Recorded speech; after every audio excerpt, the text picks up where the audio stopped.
দেখুন বন্ধুরা, তালমোহনগুলো কতটা সুন্দর কালার এসছে আর কতটা সুন্দর খেতে হবে সেটা দেখেই বুঝতে পারছেন।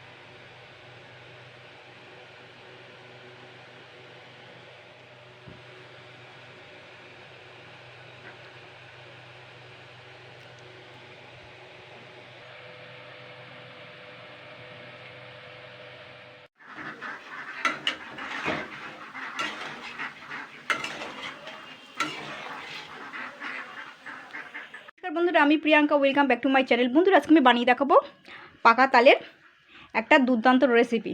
তো তালমোহন করে দেখাবো। তো তালটাকে আমি কিন্তু সবার প্রথমে কিন্তু ছাড়িয়ে নিয়ে নেব। তো দেখুন, আমি কিন্তু তালের খোসাগুলো ছাড়িয়ে নিয়েছি, 3টে আঁটি বেরিয়েছে। এবার আমি এইগুলোকে এখানে কিন্তু এই যে গ্রেট করার যে এইগুলো যেগুলো থাকে সেগুলো কিন্তু সবার বাড়িতেই থাকে। তো এই যে ঘন জায়গাটা, এখান থেকে কিন্তু আমি গ্রেট করে নেবো, তাহলে তালের পাল্পটা কিন্তু সহজেই বেরিয়ে যাবে। দেখুন,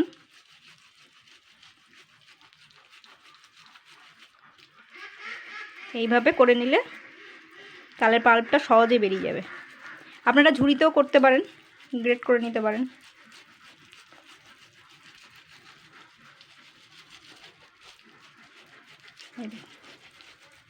আমি 3টে তালই কিন্তু এরকম করে নেব। দেখুন,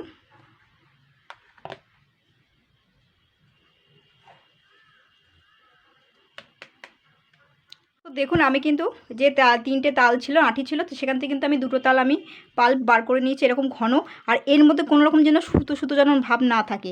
যদি সুতো সুতো ভাব থাকে তাহলে কিন্তু ভালো করে গ্রেট করে মানে ছেঁকে নিতে হবে কিন্তু তালটাকে কোনো ছাঁকনির সাহায্যে। তো আমি চেক করে দেখি যে এর মধ্যে কিন্তু কোনো রকম সুতো সুতো ভাব নেই এর মধ্যে। তো এবার আমি এর মধ্যে কিন্তু কিছু কিছু উপকরণ এবার আমি দেবো। এখানে কিন্তু আমি 1 কাপ পরিমাণ এটা কিন্তু ময়দা নিয়েছি। আর এখানে কিন্তু আমি স্বাদ মতো নুন নিয়েছি, আর 1 চিমটে মতন খাবার সোডা নিয়েছি, এটা দিয়ে দিচ্ছি। আর এখানে আমি একটু ফুড কালার দিচ্ছি, অরেঞ্জ ফুড কালার।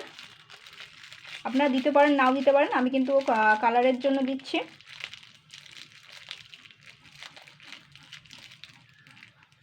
খুবই সামান্য কিন্তু দিতে হবে। সুতো সুতো যেগুলো থাকে, যদি থাকে তাহলে কিন্তু করে দিতে হবে, কিন্তু সুতোগুলো থাকলে ফেলে দিতে হবে কিন্তু। তো আমি এবারে সুন্দর করে মেখে নেবো কিন্তু এটাকে সমস্ত উপকরণ দিয়ে।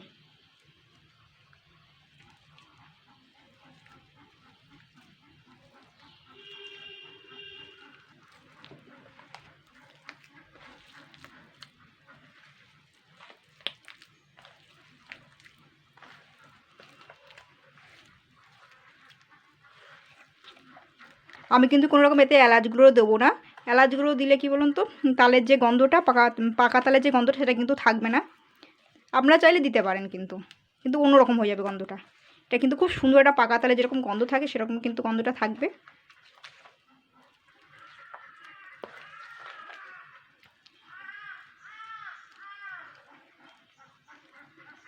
এবার আমি এতে আরও 1 কাপ পরিমাণ ময়দা মেশাবো। এটা কিন্তু অনেকটাই কিন্তু নরম হয়ে গেছে।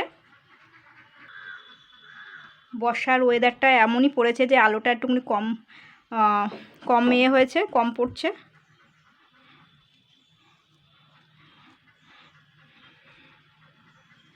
খুব কিন্তু শক্ত করলে হবে না, একটু সফট রাখতে হবে কিন্তু। যে খুব শক্ত করে মাখলে সেটা কিন্তু না, কিন্তু নরম করেই মাখতে হবে। আমি দেখিয়ে দিচ্ছি।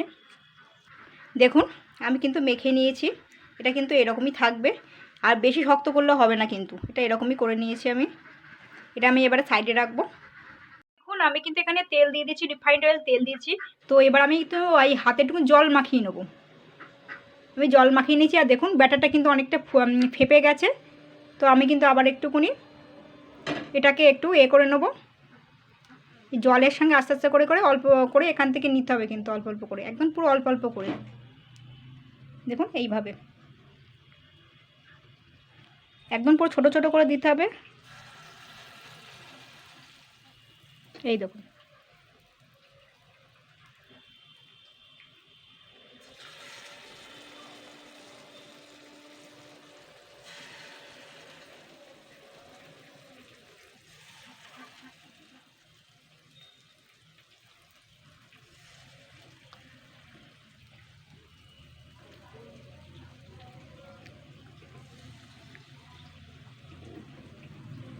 তো দেখুন আমি কিন্তু সবগুলোই সুন্দর করে দিয়ে দিয়েছি। এবার এগুলো কিন্তু মিডিয়াম তেলেই কিন্তু ভাজতে হবে।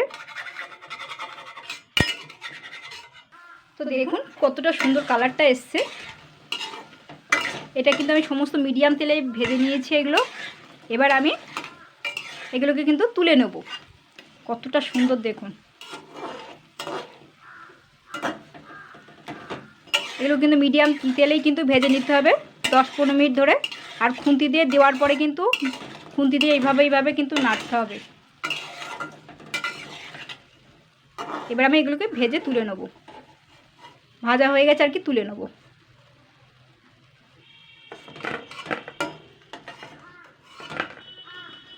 এগুলো কিন্তু অনেকটাই ফ্লাপি মতন হয়ে গেছে, ভেতরটা অনেকটা ফ্লাপি। যে আমি আবারও যে কটা কি আছে সেগুলো আমি এইভাবে একইভাবে দিয়ে দেবো। গন্ধটা কিন্তু হেব্বি সুন্দর বেড়েছে যেহেতু পাকা তাল। আমার কিন্তু ওইগুলো যেগুলো তালের বড়া সেগুলো কিন্তু ভাজা হয়ে গেছে। এবার আমি 1 বাটি পরিমাণ চিনি নিয়েছি। আর চিনিটা কিন্তু আপনারা কম বেশি করে দিতে পারেন, তো আমি একটু বেশি পরিমাণেই চিনিটা নিয়েছি। তো এবার আমি এই বাটি 1 বাটি জল দিয়ে দেবো।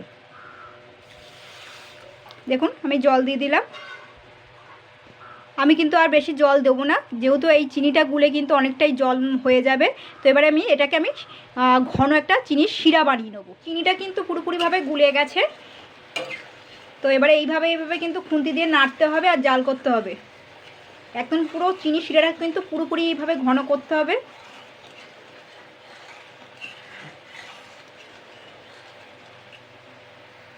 এটা কিন্তু চিনি শিরাটা কিন্তু অনেকটা মানে যে অর্ধেক মতন হয়ে গেছে। চিনির শিরাটা মানে একটা চিপচিপে ভাব চলে এসছে, সে আপনারাও বুঝতে পারবেন। অর্ধেক হয়ে গেলে বোনমার চিনির শিরাটা অর্ধেক হয়ে গেলেই কিন্তু এই যে ভেজে রাখা বড়াগুলো কিন্তু এবারে দিয়ে দিতে হবে।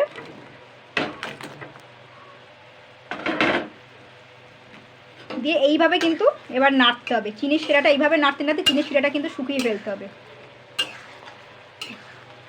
জল জল রাখলে হবে না, কিন্তু চিনি শিরাটা পুরোপুরিভাবে শুকিয়ে ফেলতে হবে এইভাবে নাড়তে নাড়তে।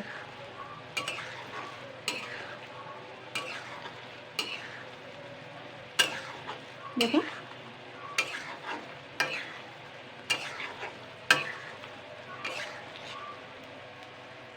চিনি শিরাটা নাড়তে নাড়তে কিন্তু অনেকটাই কমে গেছে। একদম পুরো সুন্দর পুরো ঘন হয়ে গেছে চিনি শিরাটা, আর টেনে নিয়েছে বড়াগুলোতে। তা আমি কিন্তু আরও খানিকক্ষণ রেখে দেবো। কালারটা কতটা সুন্দর এসছে দেখুন। দেখুন বন্ধুরা তালমোহনগুলো কতটা সুন্দর কালার এসছে আর কতটা সুন্দর খেতে হবে সেটা দেখেই বুঝতে পারছেন। আমি একটু এটা কিন্তু ঠান্ডা হয়ে গেলে আমি একটি পাত্রে এবার আমি তুলে নেব। তো বন্ধুরা এইভাবে ট্রাই করবেন। দেখুন আমি একটি প্লেটের মধ্যে তুলে নিয়েছি। তো তালমোহন এইভাবে করতে হয়।